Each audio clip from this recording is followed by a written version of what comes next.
Welcome back, everyone. I'm Zell, and today we're getting a look at the Giant Mouse Knives Ace Biblio. And I really think that this first needs to start with an explanation of what the Ace brand is. You know, if you're a member of the Shank Sharpeners Union, you're probably already ahead of me on this, but for those of you that aren't, here's how it works. There are several knives over at Giant Mouse Knives that are limited production runs. And what that means is whenever Jen Zanzo and Jasper Vones design up a knife and they get it all decided and they're ready to produce it, they only produce X number of knives. It may be 200, it may be 500, it may be 1,000. That's up to them.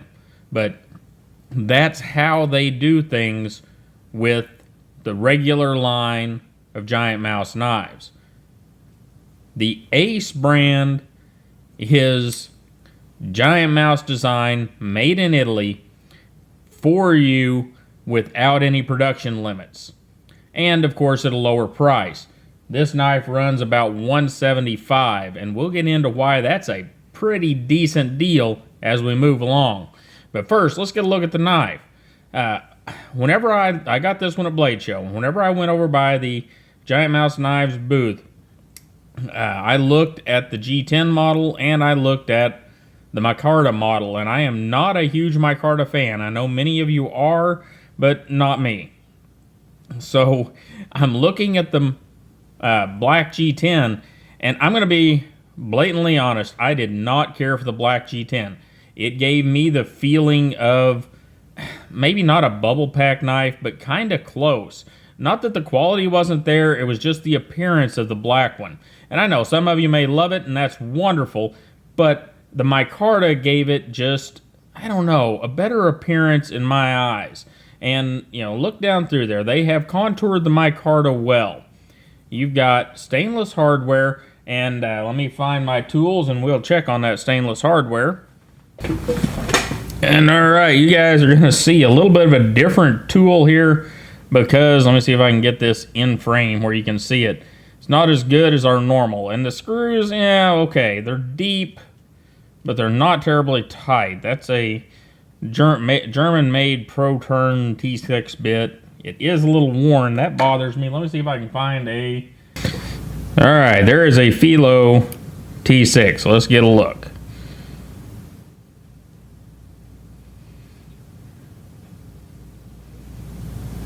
Okay, not too bad. Pretty darn good for stainless screws. We'll try another one.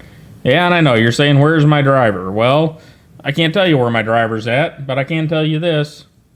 You've got a surprise coming in the future.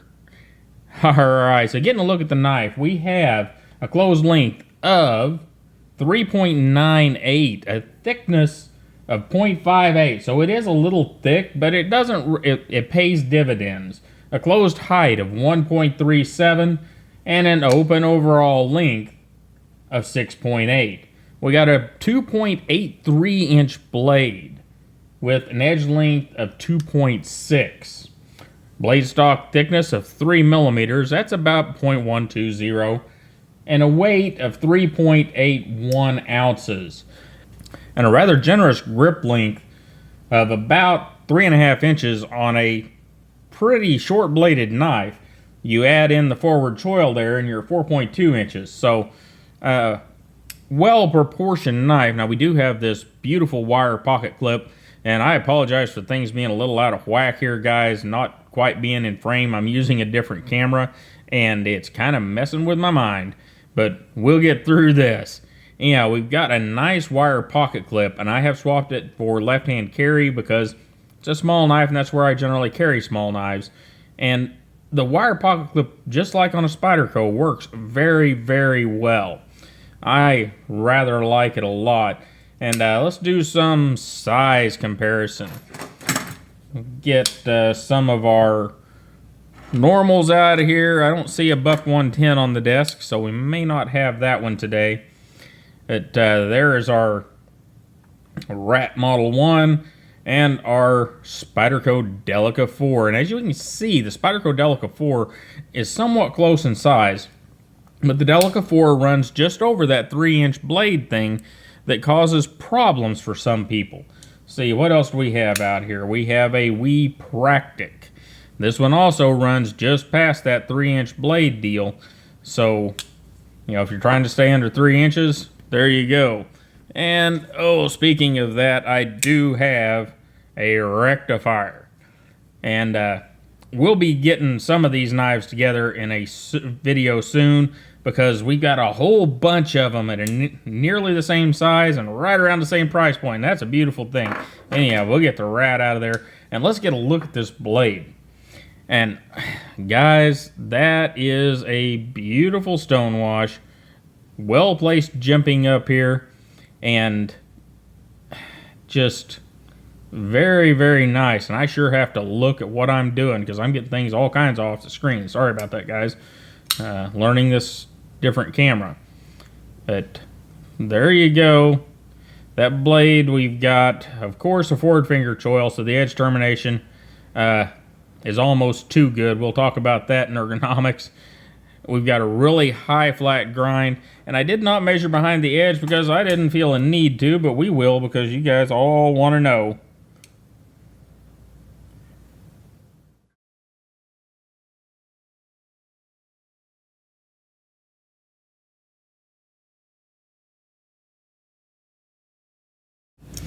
And looking at right around 20 thousandths behind the edge, I think.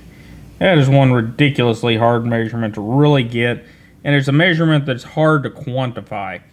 When we can talk about thickness behind the edge, sure, not a problem. Try that again, I may not have been zeroed. Yeah, we're right around 20 thousandths. And what I mean, it's hard to quantify, it's hard to deal with. All right, whenever you first pick up one of these knives, it's flat ground, especially a flat ground knife. It may be thin behind the edge, but if you actually take this knife out and use it, then you're going to have to sharpen it.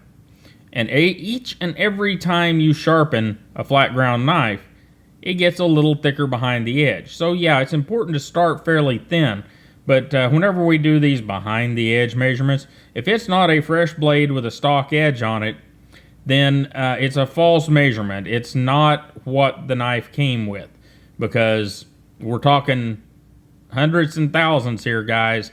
So every time you touch that with any sort of sharpener, you're making it a little bit thicker. So anyhow, let's go to our pause and read card, and I'll be right back with you.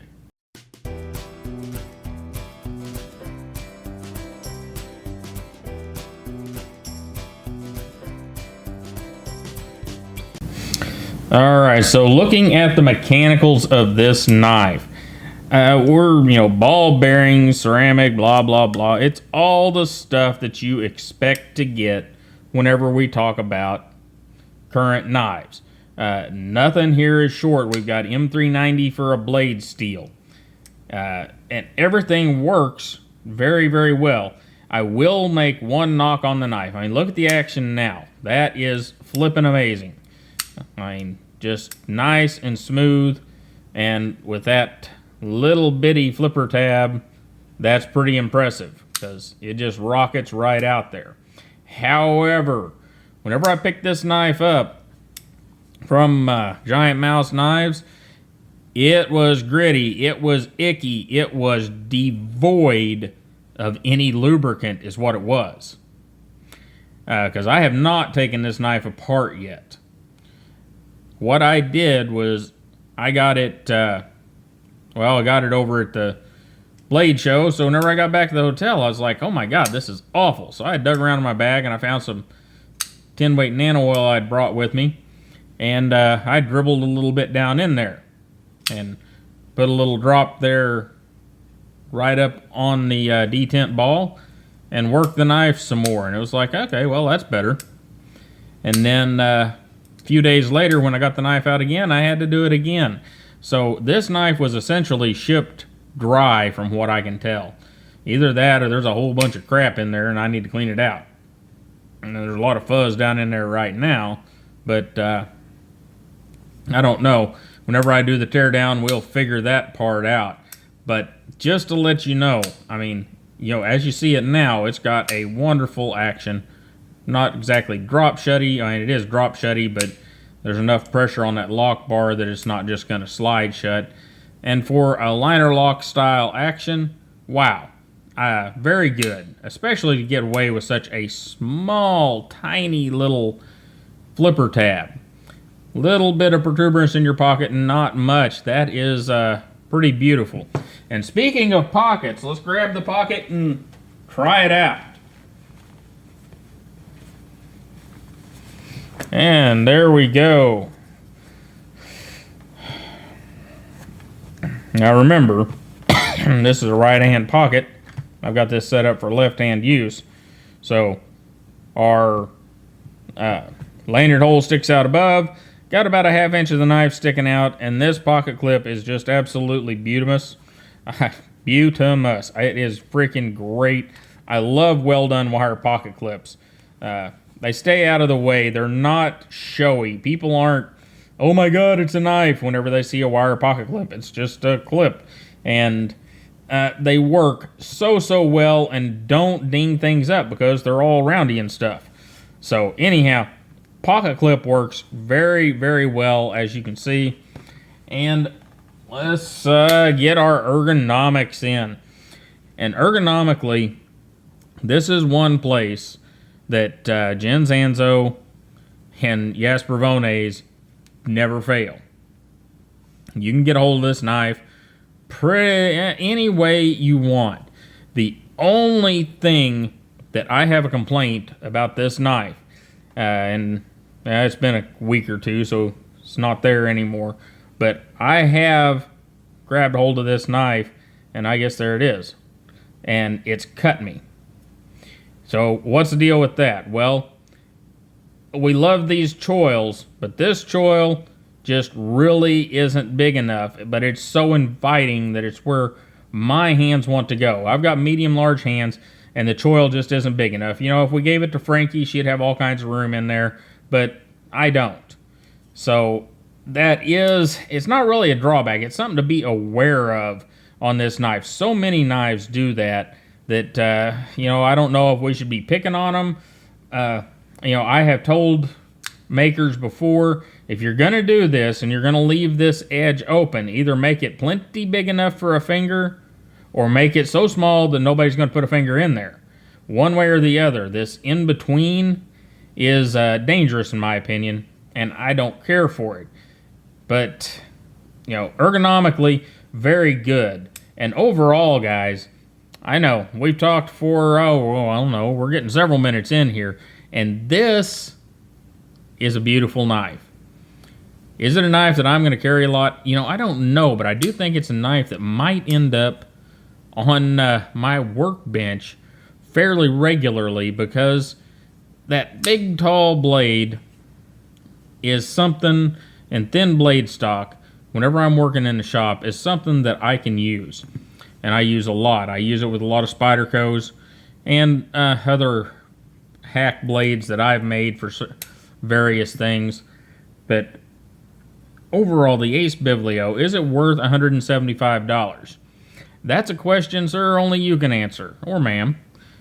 But for me, if I were out there and I needed to stay in that 3-inch or under, or felt like I wanted a 3-inch or under knife, this would be near the top of the list. There would be very few knives right up there, but this would definitely be one. And I would definitely get it in the micarta. I've carried this thing since Blade Show pretty regularly, and the way they've done the micarta here is just beautiful. It's it's a testament to Jens Anzo and Jasper Vones. Those guys come together to put out a production knife at a somewhat reasonable price of $175 with very good components in it. And they have achieved that. And not only have they achieved it, but they've given you good components, good action, very good action, a nice wire pocket clip, some beautifully done micarta, and it's just a beautiful thing.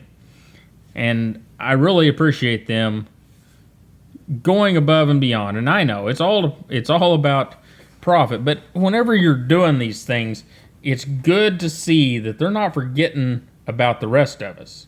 Because a lot of times we'll have a maker that will move directly into all the fancy stuff and forget that there's a bunch of us out here that would like to have a knife to use. And that's one thing that Yes Bravones and Genzanzo do. They make us knives to use. And I appreciate that very much. You guys have a wonderful day. Don't forget to like, share, and subscribe, and I will see you next time.